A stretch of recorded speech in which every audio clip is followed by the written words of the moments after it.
Hello दोस्तों, जियो गुरुजी classes में आपका स्वागत है। मैं रोहित शर्मा, सब्जेक्ट अपना ज्योग्राफी। देखिए लेसन नंबर 3 हमारा चल रहा था, इसका नाम है भू संसाधन तथा कृषि। हम पढ़ रहे थे प्रमुख अनाज के बारे में। प्रमुख अनाज कौन कौन से हैं, जैसे कि मैंने पिछले वीडियो में भी आपको बताया कि प्रमुख अनाजों को भारत के अंदर 6 प्रमुख वर्गों में बांटा गया है, जिसमें से हमने 3 वर्गों के बारे में विस्तृत वर्णन कर लिया है। आप पिछले वीडियो में जाके आप देख सकते हो। हमारा चौथा बिंदु चल रहा था, वो चल रहा था तिलहन। तिलहन के अंतर्गत भी हमने पिछले वीडियो में मूंगफली का वर्णन किया था। आज हम बताएंगे आपको तोरिया तथा सरसों। नेक्स्ट जो वीडियो होगा वो अन्य तिलहन से संबंधित होगा। अन्य तिलहन में और भी कई ऐसे तिलहन बच गए, जैसे कि सोयाबीन है, सूरजमुखी है, वो तिलहन हम अन्य तिलहन में रखते हैं। उसका अध्ययन हम अगली वीडियो में करेंगे। आज का जो वीडियो है वो है तोरिया तथा सरसों। सब जानते हैं तोरिया सरसों। सरसों तो खासकर सब जानते ही हैं, सरसों का तेल हम यूज में लेते हैं। देखिए मैं बताऊं आपको, सरसों तोरिया में बहुत सारे तिलहन शामिल किए गए हैं।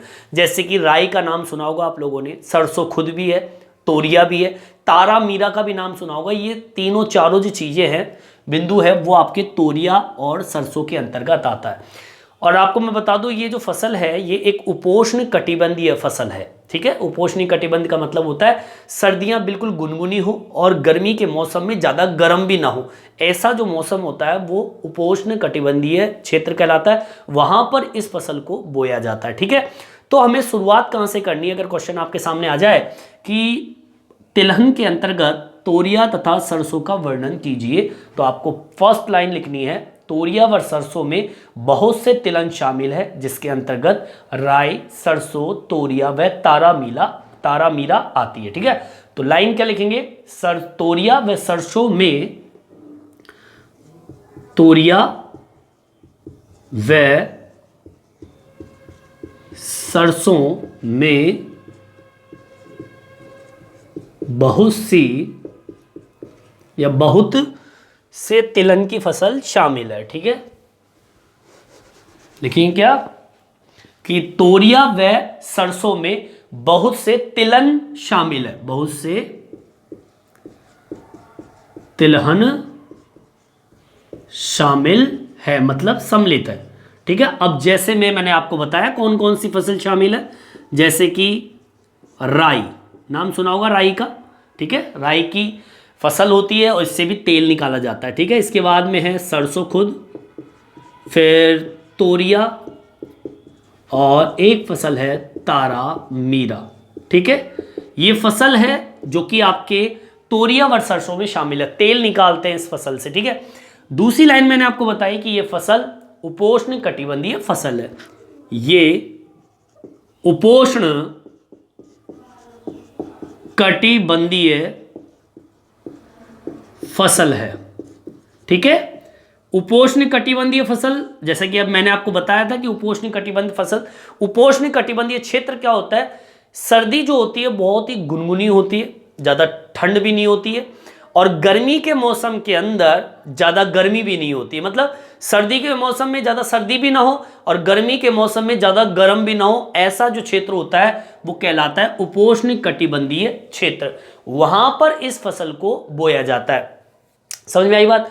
अब ऐसा क्षेत्र कौन सा हो सकता है? जैसे कि आपका हरियाणा है, पश्चिम बंगाल में जाइए, मध्य प्रदेश में जाइए, ऐसा मौसम आपको वहां पर देखने को मिल जाएगा।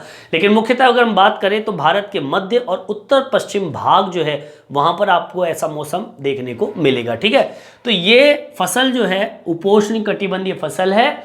ये भारत के मध्य और उत्तर पश्चिम भाग में रबी की जो फसल है, ठीक है, रबी की ऋतु की जो फसल है उसके अंतर्गत इस फसल को बोया जाता है। आगे तथा लिख के लिखेंगे, तथा भारत के कौन सा भाग? मध्य व उत्तर पश्चिम। ठीक है, मध्य व उत्तर पश्चिम भाग। ठीक है, मतलब भारत का जो मध्य भाग है और उत्तर पश्चिम भाग जो है, भाग में कौन सी फसल के रूप में? रबी की फसल में बोया जाता है। ठीक है, दोबारा सुनिए, ये उपोष्ण कटिबंधीय फसल है तथा भारत के मध्य व उत्तर पश्चिम भाग में रबी की फसल में इसी फसल को बोया जाता है। यहां तक बिल्कुल सिंपल तरीके से आपके ये बिंदु समझ में आ गया होगा। अब आगे सुनिए, ये फसल पाला सहन नहीं कर सकता। मतलब क्योंकि मैंने आपको बताया था कि जो उपोष्ण कटिबंधीय फसल जो है, ना तो इस समय ज़्यादा सर्दी पड़ती है, मतलब ये जो क्षेत्र है ना तो बहुत ज़्यादा सर्दी पड़ती है, मतलब सर्दी गुनगुनी होती है, और गर्मी का मौसम भी बहुत तेज़ नहीं होता है, बिल्कुल हल्का मौसम रहता है। तो मतलब ये अब ज़्यादा, जैसे मान लीजिए बहुत ज़्यादा सर्दी पड़ गई तो ये पाला सहन नहीं कर सकती, ठीक है। तो ये फसल एक तो ज़्यादा ठंड महसूस अगर हो, या कहें कि बहुत ज़्यादा सर्दी पड़ रही है, धुंध पड़ रही है, तो ये फसल बिल्कुल खराब हो जाएगी, ठीक है। तो ये फसल पाला सहन नहीं कर सकती, और वार्षिक उत्पादन में यहां पर उतार चढ़ाव चलता रहता है, ठीक है। लिख देंगे अगला लाइन, क्या लिखेंगे, ये फसल अधिक पाला सहन नहीं कर सकती तथा वार्षिक उत्पादन में उतार चढ़ाव आता रहता है इस फसल के अंतर्गत, ठीक है। यहां तक समझ में आ गया। अब आगे सुनिए, देखिए सिंचाई का प्रसार और बीज जो है उसमें सुधार और एक प्रौद्योगिकी जो तकनीकी है उसके साथ में इसके उत्पादन में वृद्धि हुई है। मतलब अधिक सिंचाई का उपयोग किया, बीज में सुधार किया, और तकनीकी का उपयोग करने की वजह से इस फसल के अंदर, मतलब जो तोरिया सरसों की फसल है उसके उत्पादन में वृद्धि हुई है, ठीक है।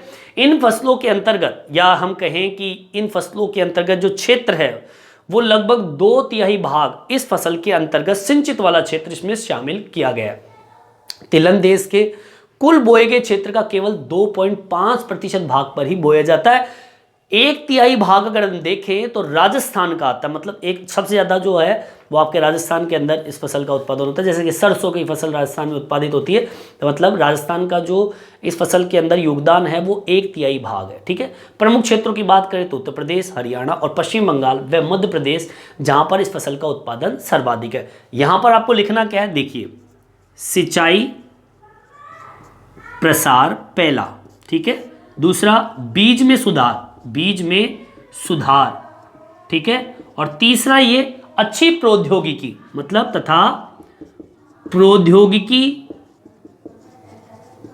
का अधिक उपयोग करने से, ठीक है। मतलब ये कि आपकी तकनीकी अच्छी उपयोग हो, बीज में सुधार हो, और सिंचाई के प्रसार से इस फसल के उत्पादन में क्या हुई है, वृद्धि हुई है। तो इसको ऐड कर देंगे, उपयोग करने से इस फसल के उत्पादन में वृद्धि हुई है, ठीक है। ये फसल के लिए इंपॉर्टेंट है। अब आपको सुनिए, आगे सुनिए, इन फसल के अंतर्गत या इस फसल के अंतर्गत क्षेत्र का लगभग 2/3 भाग सिंचित है इस फसल के लिए, ठीक है। इसको भी ऐड कर दीजिए, इस फसल के अंतर्गत 2/3 भाग, ठीक है, लगभग